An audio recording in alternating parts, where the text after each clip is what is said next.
Ya no vas a recordar el pasado con nostalgia, porque lo que yo haré contigo pronto será algo sin precedente. Este será tu año, un año de manifestación en el que promesas recibidas hace 2, 3, 4 años atrás volverán a cobrar relevancia. Por eso, prepárate, me dijo el Señor, aumenta tu capacidad, porque en este año y hacia adelante, el límite lo pondrás solo tú. Hermano, te confieso que esta palabra la declaro en fe, no porque tenga lo que se necesita. Yo simplemente recibo la palabra creyendo que si Él ha sido fiel en el pasado, lo seguirá siendo hacia adelante. Y mientras escribía esta palabra, sintiendo que realmente no hay límite para lo que Dios puede hacer conmigo y contigo en este año, me di cuenta de que al pie del diario había una frase impresa en inglés. God's plan is bigger than your past. El plan que Dios tiene contigo es más grande que tu pasado. Amados, ciertamente no hay casualidades en Dios. Así que yo escribí estas cosas y algunas otras que me gustaría compartirles más adelante, porque no son solo para mí. Yo creo que esta es una palabra para todo aquel que quiera y encuentre la capacidad de recibirla. Así que le he llamado a este año 2025 el año de la gloria mayor. ¿Sabe algo? Cuando estamos en Cristo, la gloria final siempre será mayor que la primera. Observe lo que dice Proverbios 4:18. El camino de los justos es como la luz del amanecer, que cada vez brilla más hasta que se hace de día. Eso significa que no hay retroceso en el reino, no hay desperdicio, no hay tiempo perdido. Cada día Dios sigue teniendo pensamientos y planes de bien que llevan nuestro nombre. Como alguien dijo, tu historia no termina aquí. Ahora bien, yo tengo que reconocer que una de las lecciones más fuertes y significativas que el Señor ha estado tratando conmigo en estos últimos meses y en estos primeros meses de 2025 tiene que ver con un cambio de perspectiva. Desde una mentalidad de fracaso y victimismo a una mentalidad de resiliencia y superación. Por ejemplo, el Espíritu Santo me hablaba ayer sobre la importancia de usar el rechazo como trampolín o catapulta hacia un nuevo nivel de gloria. Sí, porque allí donde hay fracaso, allí donde hay rechazo, siempre hay un enorme potencial de desarrollo por explorar. De entrada, no existe hombre o mujer de Dios en las Escrituras o fuera de ellas que no haya sido alguna vez rechazado. Abraham, Jacob, José, Moisés, David, Ana, Jefté, Jabes, Jesús y todos los apóstoles, también Pablo, cada uno tuvieron que superar la herida del rechazo. ¿Por qué? Porque era parte fundamental de su entrenamiento para alcanzar el nivel de gloria al que el Padre deseaba llevarlos. Y hay mucho que decir aquí, pero vamos a dejarlo para otros estudios. Sin embargo, permítame resumirlo de esta manera. Si no eres rechazado, te quedas en el mismo nivel. Pero si eres rechazado, la puerta está abierta hacia un siguiente nivel de gloria. Mira, esto es muy fuerte en realidad, porque implica un cambio radical en la forma como tú y yo vemos el rechazo, no más como un obstáculo, sino como una palanca hacia el éxito. El rechazo no es un problema, es una oportunidad. Es una puerta de acceso hacia esa persona que Dios concibió en su corazón, a donde Él quiere llevarte, a ese nivel de madurez y fortaleza que tiene pensado para ti. En ese sentido, no todos los que se te oponen son tus enemigos. Algunos solo están cumpliendo con su función, cuando sin darse cuenta continúan empujándote cada vez más hacia tu propósito. Por ejemplo, desde la perspectiva de Jesús, el traicionero Judas nunca fue un enemigo. Por eso la noche en que vino para entregar al maestro con un beso, Jesús le llamó amigo. Sin embargo, el día en que el cercano Pedro intentó persuadir al Señor de que no fuera a la cruz, Jesús respondió con firmeza: aléjate de mí, Satanás. En la cosmovisión divina, Judas era parte del plan. De la misma forma, hay gente en tu vida cuya única función es la de catapultarte hacia tu propósito. Aunque no precisamente con actos de amor y palabras bonitas, ellos también son parte del plan. Así como escribió Dale L. Mast en su libro Identidad, la clave del éxito. Siempre se necesita a un Goliat para revelar a un David. Y si tú eres un David que de momento está pasando por una temporada de persecución o de aislamiento, considera que es este el tiempo que Dios quiere usar para tu entrenamiento personal. Aunque no se logra de la noche a la mañana, un cambio de perspectiva puede hacer toda la diferencia en la vida de una persona emocionalmente sana.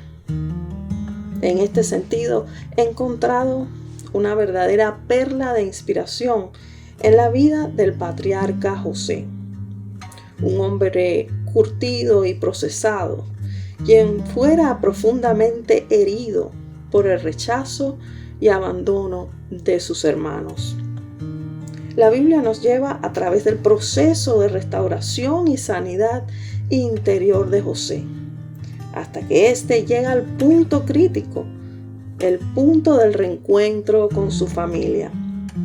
En ese momento, pudiendo cobrar venganza y devolver con creces el golpe, respondió desde un corazón sobrenaturalmente restaurado: yo soy su hermano José, a quien ustedes vendieron a Egipto. Ahora pues, no se entristezcan ni les pese el haberme vendido aquí, pues para preservar vidas me envió Dios delante de ustedes. Dios me envió delante de ustedes para preservarles un remanente en la tierra y para guardarlos con vida mediante una gran liberación. Ahora pues, no fueron ustedes los que me enviaron aquí, sino Dios. Note cómo José repite 3 veces una misma idea. Ustedes no me enviaron aquí. No me enviaron ustedes aquí, sino que Dios me trajo aquí porque tenía un plan conmigo. El plan de Dios me trajo aquí. Esto significa que ninguna circunstancia de nuestra vida, por difícil que sea, escapa al conocimiento y la soberanía de Dios. Nadie puede sacarte a ti del plan divino. Nadie puede sacarme a mí del plan divino. Imagina cómo sería la respuesta de un corazón herido por el rechazo y la carga del dolor de la traición. La respuesta de un José profundamente marcado por los eventos de su juventud no habría sido jamás la misma. Él habría dicho algo como: ustedes me enviaron aquí. Ustedes son los culpables de todo lo que sufrí. Cada dolor, cada herida, cada decepción, cada sufrimiento,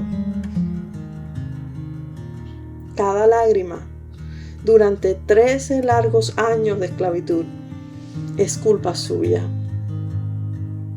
En cambio, encontramos que José se había elevado por encima de todo eso para convertirse en un hombre completo. Este cambio de perspectiva había tenido lugar en algún punto del camino, de modo que ya no tomaría placer en la venganza, sino en la restauración. Su enfoque no estaba en la ofensa o en el dolor, sino en el propósito. ¿Y cuál fue ese galardón, ese propósito? Dice el verso 5, porque para preservación de vida me envió Dios delante de ustedes. José llegó a la conclusión de que Dios había orquestado cada detalle de su vida a fin de preservar la descendencia de Jacob y proporcionarle un lugar seguro donde su familia pudiese refugiarse en tiempos de hambre. Verso 6, pues ya ha habido 2 años de hambre en medio de la tierra y aún quedan 5 años en los cuales ni habrá arada ni siega. En este sentido, José, el rechazado, terminó convertido en José el dador de vida. José el instrumento de una gran liberación. Génesis 50:20, ustedes pensaron hacerme mal, pero Dios cambió ese mal en bien para hacer lo que hoy vemos, para salvar la vida de mucha gente. Amados, no hay duda de que siempre habrá quienes conspiren en nuestra contra. No siempre se trata de un malentendido, no siempre lo hacen por ignorancia. Es la verdad. La historia bíblica dice que los hermanos de José se confabularon para hacerle daño. Y mientras lo veían venir a lo lejos, planeaban una manera de deshacerse de él, porque ya no lo soportaban. De cierta forma, José era el reflejo de la pureza moral que ellos ya no tenían. En él habitaba el espíritu superior del Dios Altísimo, el espíritu profético de su padre Jacob. Allí donde el chico llegaba, el favor de Dios se manifestaba sobre él. Literalmente estaban consumidos por la envidia, al punto que acordaron matarlo y echar su cuerpo sin vida en una cisterna en medio de la nada, para que así nadie pudiese encontrarlo jamás. ¿Cuán peligrosa es la envidia? Dice Proverbios 27:4, el enojo es cruel, la ira es destructiva, pero la envidia es incontrolable. La envidia es el peor de los sentimientos.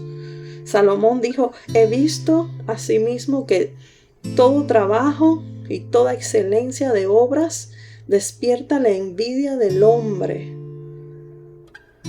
contra su prójimo. Usted no necesita cometer un error para ser víctima de la envidia. Basta con existir y hacer cosas con excelencia y ser usted mismo. Hay gente que va a querer despojarlo de lo que tiene, solo porque piensan que no pueden tener lo mismo que usted. Sin embargo, Dios lo ha puesto en ti y en mí. Y eso que Él ha puesto no se compra con dinero. Los hermanos de José lograron arrancarle su hermosa túnica de colores, símbolo del amor del Padre. Pero no pudieron robarle el favor que le valió la túnica. Ellos intentaron borrar de su memoria los sueños proféticos de grandeza que había tenido, pero no pudieron impedir que esos mismos sueños se llegaran a cumplir y se hicieran realidad. La Escritura dice que Jacob seguía prefiriendo a José por sobre todos sus hermanos, aunque sabía o pensaba que estaba muerto, que jamás volvería a verlo. El depósito de Dios en tu vida es intransferible, indestructible y te acompañará siempre a donde quiera que vayas.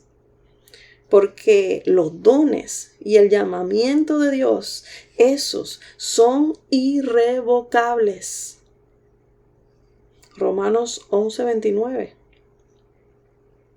El tesoro que Dios ha puesto en ti es parte de tu propósito, parte de su objetivo para tu vida, un traje a la medida que no le sirve a nadie más. Tu formación, tus habilidades, tu experiencia de vida, tus valores, tu forma de pensar no están ahí por casualidad. Sin embargo, hay algo que es aún más importante que todo lo demás, y es esa chispa divina, ese soplo de Dios, la presencia de Él en ti.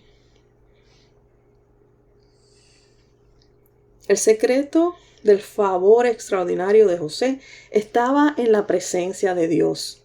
Y debido a que Él estaba con José, solo era cuestión de tiempo antes de que una gloria mayor se manifestase en él. 13 años en el proceso, José estaba siendo entrenado en oculto para el día de su promoción. Cuando, curiosamente, el mismo don profético que le valió la envidia de sus hermanos, ese fue el instrumento que Dios usó para sacarlo de la cárcel y colocarlo estratégicamente en la corte del faraón. En ese momento, todas las piezas cayeron en su justo lugar y el plan de Dios comenzó a desdoblarse delante de sus ojos. ¿Sabe? Realmente hay momentos en los que podemos llegar a renegar de ciertos dones o habilidades que Dios nos ha dado. Después de todo, si no fuera por esa chispa que Dios puso en usted, no encontraría constante oposición y rechazo. Inclusive hay un nivel de oposición que no puede explicarse en el terreno natural, porque pareciera salirse de toda lógica humana. Esta es una clara señal de que hay fuerzas espirituales de maldad que operan en oculto, conspirando secretamente para evitar que usted y yo tengamos un impacto real en el avance del reino de Dios en este mundo. Eso explica por qué algunas personas de repente se levantan en nuestra contra sin un motivo aparente. Es posible que ellos tampoco entiendan por qué se comportan así. Simplemente obedecen a fuerzas espirituales que trabajan en su interior. Quizá deberíamos alegrarnos cuando vemos que esto ocurre, porque estamos siendo validados como ministros del Señor, que podemos causar serios estragos en el reino de las tinieblas.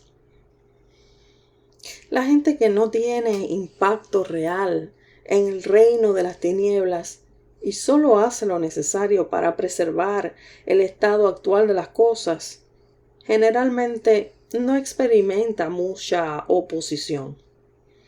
Jesús, siendo el perfecto Hijo de Dios y alguien genuinamente compasivo, generoso, inocente, fue condenado a la muerte en la cruz por los líderes religiosos de su tiempo.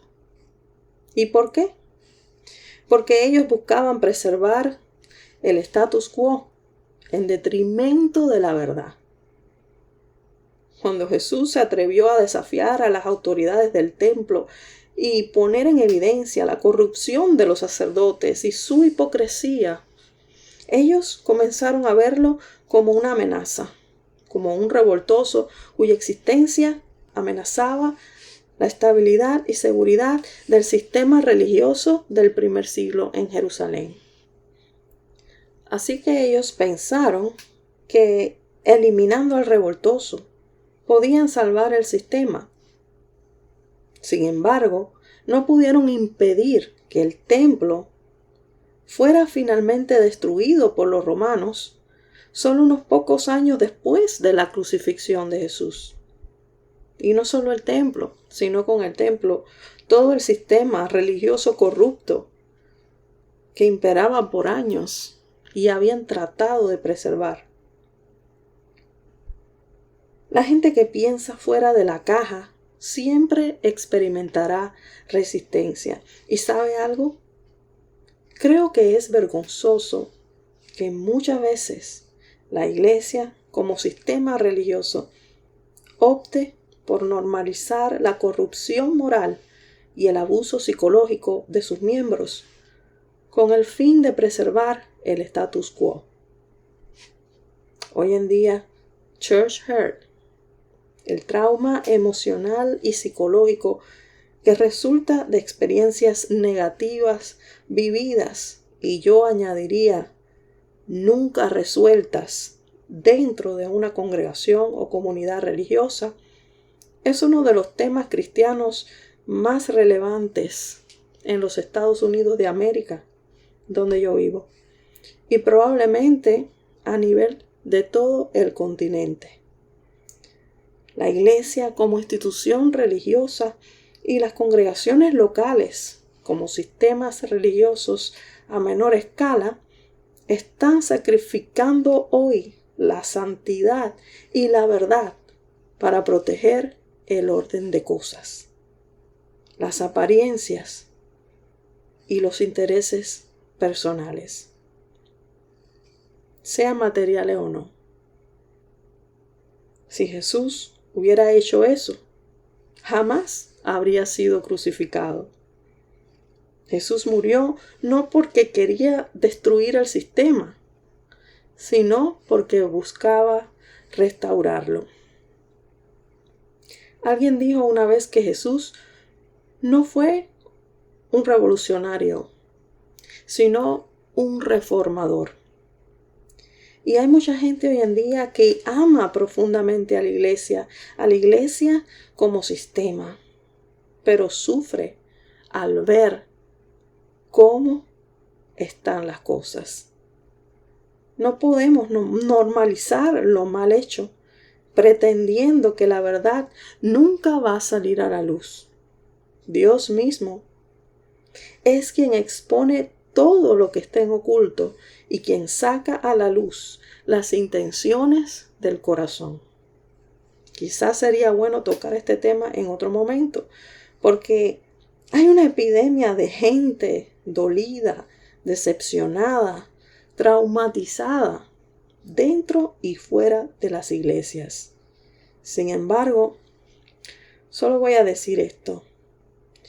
Siento que hay pastores ahora mismo, tal vez leyendo o escuchando esta reflexión, que son conscientes de la realidad de lo que yo estoy diciendo. Usted sabe todas esas veces que se ha visto en la disyuntiva de exponer y sanar o encubrir y pretender que no ha pasado nada. Hay líderes ahora mismo que inclusive se han sentido profundamente tristes por las veces que han tomado decisiones difíciles en contra de su propia conciencia y han reprimido esa voz interior para no enfrentar las consecuencias. Gente que ha escuchado la voz del Espíritu Santo acerca de un asunto o de una persona en particular, pero ha sacrificado la verdad, y también algunos hermanos en el altar de la conveniencia y las relaciones personales. Recuerde esto: usted no puede hacer la obra de Dios sin la aprobación del Dios de la obra. La realidad de la iglesia no está en una apariencia de piedad, sino en una esencia de piedad. Si la esencia está corrupta, la apariencia no aprovechará para nada. La Biblia dice que al morir su padre, Jacob, los hermanos de José cayeron en crisis. Ellos estaban tan trastornados por su actitud que pensaron había llegado el momento de la venganza final, cuando José le daría rienda suelta a su gran ira y amargura. Entonces decidieron mentirle a su hermano una vez más, diciendo: tu padre mandó antes de su muerte, te ruego que perdones ahora la maldad de tus hermanos y su pecado, porque mal te trataron. Cuando llegaron sus hermanos, dice, cayendo de rodillas delante de él, le dijeron: aquí estamos para ser tus esclavos. ¿Se imagina? En otras palabras, ellos prefirieron ser esclavos que enfrentar la venganza de José. No nos mates, mejor conviértenos en tus esclavos y así pagaremos por el daño y el dolor que te causamos. Es muy interesante, y yo nunca había notado esto, pero el pueblo de Israel al final vivió años de esclavitud en Egipto. Y quizá este pasaje tiene la clave para entender por qué. El porqué de esa esclavitud. No porque José aceptara la sentencia autopronunciada por sus hermanos. Al contrario, pero Dios sí la aceptó. Preste atención a la respuesta de José en el verso 19. No tengan miedo. ¿Acaso estoy yo en lugar de Dios? ¿Acaso estoy yo en lugar de Dios? Amo este versículo porque me enseña la naturaleza del perdón. Usted y yo deberíamos tomar la decisión consciente, una decisión de renunciar a nuestro derecho de venganza por la ofensa recibida. José renunció a tomar acción en contra de sus hermanos, aun cuando había tenido que trabajar muy duro para superar el dolor de las heridas emocionales y físicas que había recibido. Les soy sincera, pienso que los hermanos nunca llegaron a comprender la profundidad del daño que habían causado, excepto quizás por Rubén y Judá. Digo esto porque siempre es José el que llora, siempre es José el que abraza, el que busca la reconciliación.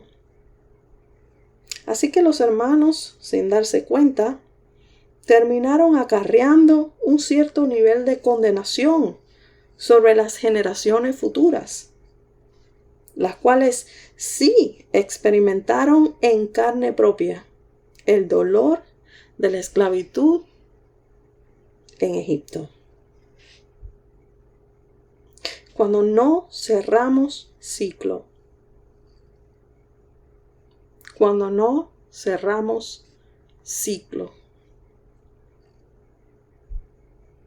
el dolor infligido se transforma en dolor sufrido.